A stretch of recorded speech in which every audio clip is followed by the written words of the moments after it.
Okay, so when I was asked to do this presentation, I'm used to having a lot more than 15 or 20 minutes to talk about anxiety. So this is going to be the fastest anxiety presentation I have ever done, and I will try to make it within my time frame. Anxiety gets a really bad reputation, and as a therapist, it drives me wild because as soon as any human being, especially students, feel the emotion of anxiety, they instantly go into fear as if something's wrong. So my goal is to really educate people that anxiety is no different than happiness and sadness. It's an emotion that every human being is supposed to feel. So when I meet with students who come in and say, I haven't studied for this exam and I'm really anxious, my answer is, of course. Why wouldn't you be? Right? It's not, oh my goodness, you're broken, we better send you off to the doctor and get you diagnosed. So my goal is to normalize anxiety. So what we do know is that anxiety, it actually serves a purpose for a lot of people. If we didn't have anxiety, we would all be in trouble crossing the road, because it is actually our anxiety that alerts us to potential danger, and then we check both ways and we cross the road. And there actually is a thing called optimum level of arousal. And that is actually when we perform the best. So having a little bit of anxiety going into an exam is why we study. That's why we go in prepared. If we weren't anxious about it, we wouldn't do anything about it.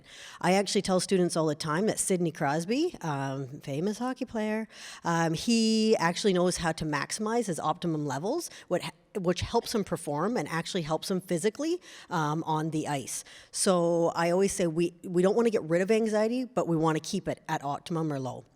Where problem anxiety comes in is when the exaggerated thoughts, feelings, and behaviors and sensations start to interfere with the, I'm going to continue to say student because that's what I work with. So when it starts to interfere with the student's ability to kind of function, that is when it becomes problematic. So what would I see at a school board working with an anxious student? Avoidance is a big one. A part of my role as a social worker is also school attendance counselor. I say that with hesitation because most times attendance is because there's an underlying issue. So I will see avoidance of tests. I will see avoidance of coming to school at all. We also see that people start to avoid life in general. And this is when the world starts to get very small. And next thing you know, they were playing hockey, they were going to school. Now they're in their bedroom and they haven't come out in a couple weeks. That would be in the problematic area. Perfectionism. A lot of times teachers don't see this one because perfectionists are like, teachers love them because they do really well and they like strive to be the best. That can be highly problematic, however, because a perfectionist will never know when they've done their best and they will continue to press forward. That's an anxious behavior to try to always be perfect. Unhealthy coping strategies, so this would be self-harm behavior, substance use, eating disorders, often stem from anxiety. Engage in unhelpful rituals or habits. I work with students who have to tie their shoes a certain way, and if not, they can't leave. Anxiety does morph into OD, or obsessive compulsive disorder at times, and that's because when we do rituals when we're anxious, it helps us feel relaxed. So that's where the rituals come in, as well as developing a reliance on safety objects or behaviors. Hello, cell phones.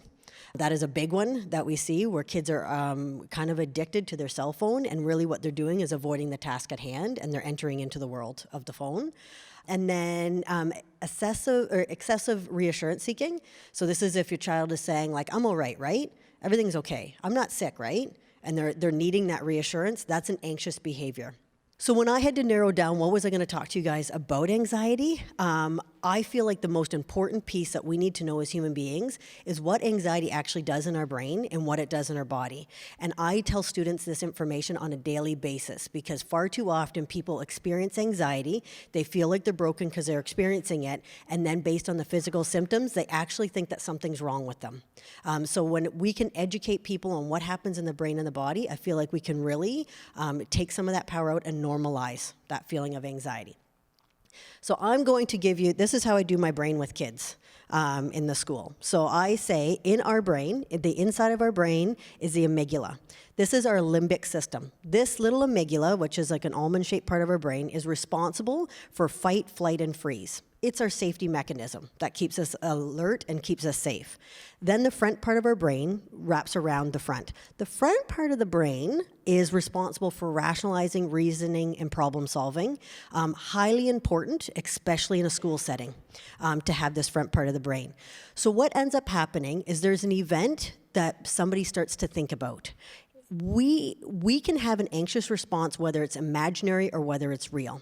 So in our brains as people, we start kind of playing out the story. It's like we create a little video in our head of what's going to happen and what's that going to be. Most times, that's not a good thing, right? We're picturing the negative outcome. This is catastrophizing. We go right to the worst case scenario. When we have that, even if it's totally imaginary, what it does is it trips off this amygdala. When I'm meeting with younger kids, I call the amygdala the dinosaur, and I call the front part of our brain the wise owl. And that's how I explain it to kids. This dinosaur, we want it to wake up at times because we want it to learn. I always use the example as a female. If I'm walking down the street and I kind of start getting that creep factor because like this guy's been following me and now I'm starting to get kind of worried, it's like my dinosaur wakes up a little bit and all of a sudden I notice what color shirt he's wearing. I'm noticing there's a Tim Hortons nearby, right? And I'm starting to be aware. That's my dinosaur doing its job. In that moment, this front part of my brain is still in contact. Unfortunately, what happens is when the amygdala gets fully tripped off and it goes into fight, flight, or freeze mode, this amygdala trips and the front part of our brain actually goes offline a little bit. So this is why when you're meeting with, when I'm meeting with a student or with a child and they're like, I don't even know why I was anxious, there's really good reason on why that happened, and that is because the amygdala fired so strongly that the front part of the brain went offline. So we can't recall that rational thought in that moment. So an example I always say to students is driving down the road, and I'm driving along, minding my own business, a guy in front of me decides to switch lanes, right? And I'm like, okay, switch lanes. And then I look up and realize it's because somebody is dead stopped in front of me, right? My dinosaur does its job by telling me, react. I don't have time to problem solve and think about this. So our brain is wise enough that it says react mode.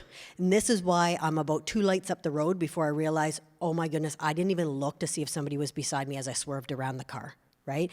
That was my amygdala doing its job. And going back to the imaginary, unfortunately, that amygdala doesn't know the difference between a valid physical threat and a math test.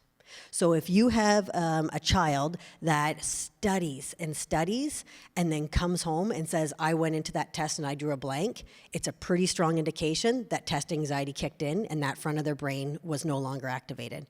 We cannot recall the information. Research says it takes 18 minutes for that front part of the brain to come back down. So in knowing that, most times they sit in the room for a bit and then finally they calm down. They can now start to write the test, but then they run out of time. So that is what ends up happening. The amygdala says, I got one response only, my girl's in trouble. It goes into react mode. When that happens, what ends up happening is we release adrenaline from our adrenal glands, which are in our neck and our spine. And or epinephrine is another word for adrenal. So it releases that adrenaline that goes through the body. We cannot have adrenaline released in our body without having a body response to that. So I, again, sit down, flip open my math test, don't even know my name at this point in time, right? My body now has to react because our systems work together. So what ends up happening, and this is where students come into my office and start talking about these symptoms, I'm like, just hold on, let me guess what else happens. And I can name everything that happens, and then I can explain it's a natural response to the stress that they're experiencing. One is our pupils dilate. The reason why is because we are a part of the animal kingdom. So back in the day, the threat wouldn't have been a math test, it would have been a saber-toothed tiger. And so our pupils dilate in order to scan our environment and ensure safety. That is one of the things that Sidney Crosby does wonderfully. He's got phenomenal peripheral vision, and that's because of his his optimum level of arousal. The other thing is the heart naturally will speed up. Adrenaline gets released in our body, our hearts speed up. This is when students say, I feel like I'm having a heart attack, or I can hear my heart, because it actually starts picking up. This is done because in order to release adrenaline means that we've had a fear response. Our body is now in protection mode. We need to survive the attack of whatever it's perceiving that to be. So our heart races so that we produce more blood and oxygen to the muscles in our body. Our breathing changes. Often people hyperventilate when they're having an anxiety attack. And this is because, again, our body is saying we need to pump oxygen to our large muscles. Our muscles in our body that we require to fight off the attack are our biceps and our quads. So right now, our body is in mode where it's pumping all the oxygen and blood to our biceps and quads. Then people talk about lightheaded and dizziness, and this is because the oxygen, again, leaves our brain, because our body is smart enough to say, right now, my brain doesn't need the oxygen, my muscles do. I say to students, if it's a true anxiety attack, the good news is you will never pass out. Because if your heart rate's speeding up, you actually can't pass out. It's when your blood pressure drops that you pass out. So again, normalizing, you might feel lightheaded, that's okay, you will not pass out. Stomach upset, number one symptom that I hear. And this is the either people saying they can't, their stomach hurts and they're going to the doctor all the time and there's no medical reason why that is, or they say they have a loss of appetite. Also hear about people having issues with constipation or diarrhea. And this is because our body is smart enough to say, right now, I do not need to digest my hamburger from lunch in order to fight off this tiger. So our system actually stops and our stomach stops doing its job in order to preserve the energy for the rest of our body that requires to fight off the attack. So if somebody has a lot of stress and high anxiety, that adrenaline is pumping and it's shutting down the digestive system. So in those situations, I say, please stop looking for a medical diagnosis. Let's look at controlling what's happening in the head, and we'll probably control what's happening in the body. Cold hands and numb fingers is another one. I see students all the time doing this with their hands. There's one thing to get a writer's cramp because you've been writing an exam. There's another thing when you can't feel your fingers. That is a body's reaction to just stress and anxiety. And then shaky legs. So the numb fingers is interesting because it's the blood and oxygen actually leaving the fingers. I guess that's probably because if the tiger wants to take our fingers, go let them, because I can't feel them anymore anyways, kind of thing. But the shaky legs is because that's where the adrenaline and the oxygen is being pumped to. So in that situation where I'm driving down the road and I'm a light or two up the road before I realize, like, oh my goodness, I can't believe I did that. It's about a light or two more up the road before my leg starts bopping and I can't control it no matter how hard I try. That is an adrenaline response to the stress. In saying that then, how can you help your child? And number one thing that I say is this is why I think we need to know what's actually happening in the body and the brain. When people say it's ridiculous, my child is very anxious, won't go to school, the second they say it, because they're very sick, right? They're very sick, they got a sore stomach. The second they say they don't have to go to school, they remarkably start feeling better. I say to parents all the time, your child is not making that up. Right? They actually legitimately are experiencing physical symptoms, but again, it's not due to illness. And when you remove the threat of whatever it is that they're fearing, the body responds, and then they do feel better. So I say, like, your kid can't fake vomit, right? Like, if your kid vomits because they're anxious, like, they're legitimately vomiting, but it's not because they're ill. Physically, it's because their body is reacting. So I think sometimes it's about understanding that and having the patience, as well as, like I said, for students, when they come in, I'm like, yeah, your body's just reacting, right? Good news, you're not having a stroke, because that's what they always think. They're having a stroke or a heart attack. Instead, no, your body's just reacting to the fear. So I wrote up a little list, and this is very difficult, the do's and don'ts, because every person experiencing anxiety really responds very different. And that's the difficulty, because it would be really easy, and I would actually probably be out of a job as a therapist if there was like a cookie cutter solution to just making things better. But here's some of the things that I feel are helpful. First of all, we want to avoid telling them to calm down or relax. I don't know about you, but if I'm pretty fired up and somebody tells me to calm down, the last thing I'm going to do is calm down. I'm probably actually going to get quite angry, right? It's going to do the opposite effect. So again, realizing that front part of the brain, that rational part, is offline. We cannot rationalize, we cannot reason with this person at this moment. So telling them to calm down is probably going to further aggravate them. And then not to put pressure on them to do stuff they don't want to do. So that's not the time to get in a big debate about certain things. That's also not the time to say, I need you to do this, when they're like, no, I need to do this right now. Because again, that front part of their brain is not online. We also don't want to seem judgmental or irritated, and this can be hard. I get it as a parent, and I get it even as a therapist, because sometimes you might actually be slightly inconvenienced or irritated, by the behavior, right? But it is really, really important to try to stay calm and to not seem judgmental. The number one fear an anxious person has is that they're inconveniencing and that they're being judged. The fear of being judged feeds anxiety. So we need to let them know that there's no judgment attacked. When you're out of their sight, then let your frustrations out. And then the other one is not to overstimulate him by communicating too much. Again, this is because we need short, simple sentences and instructions, realizing within about 18 minutes from now, we could probably have a longer conversation.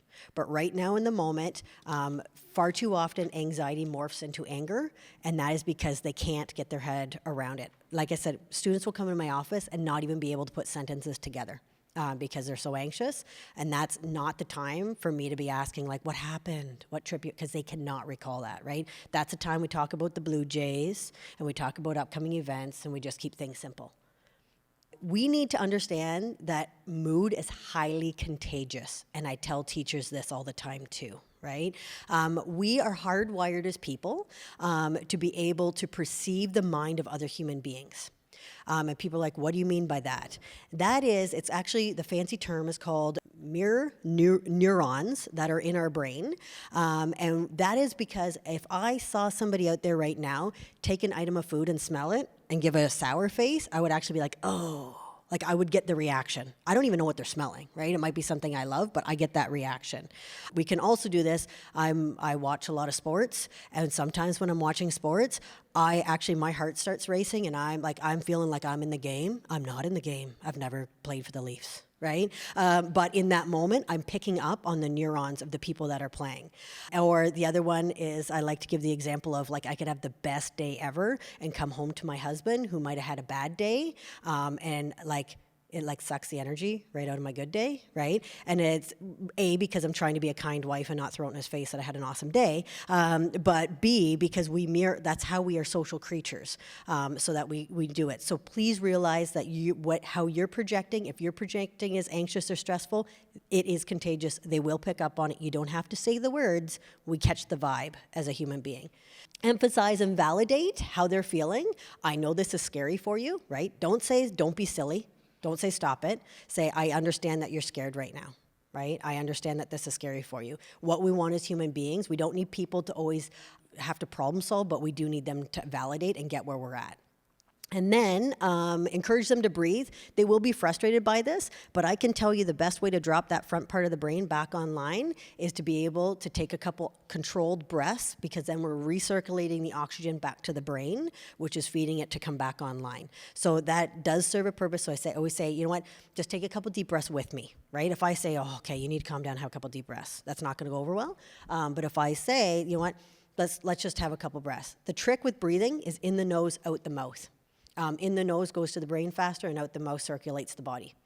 So I always tell students, smell the flower and then blow out the candle. That's how I have students remember the sequence of how to breathe properly. And then last, offer distractions. I'm going to tell you the biggest trick I have at my office is warhead candies. If you have an anxious person in your house, please stock up on them, bulk barn, because they are so disgusting that they distract your mind from whatever you're experiencing. So sometimes just being able to put that warhead candy in your mouth, kids are like, oh my goodness, and our brain can't focus on the things at the same time. So I leave a stash out at EDSS during exam times for kids to come and take. I notice more staff take them than kids, though. That gum, fidgets, whatever it takes to create distraction, because what we want to do is we want to ignore how we're feeling, that dinosaur part of the brain, and we want to pull that front part, that reasoning and rationaling part, back online. And this is last. Encourage your child to develop distress tolerance skills. I cannot stress this enough. What anxiety demands of people is it demands certainty and it demands comfort. So this is where a kid says, as long as I can predict exactly what it is and I'm going to feel comfortable, I will do it. Unfortunately, the world does not allow us to feel that way all the time. So for me, from an anxiety standpoint, I believe that skill training is critical in order to deal with it. We're allowed to feel uncomfortable and not feel like we're going to die. Right now, not overly comfortable up here, but I'm able to control my brain to let myself know I'm not going to perish because of this, right? The last point is if you feel like your child or somebody that you know really is having a hard time with the anxiety, please connect with school social worker or a community therapist in order to get them connected to try to get them to start building on those skills. The skill development is a huge part. Medication, fantastic, but counseling and really getting the skills will go much farther because that's what they're lacking. I put some resources on here that I shared earlier. If you're wanting to look into more information, the first one is the school board's new anxiety protocol resources. And thank you for your attention.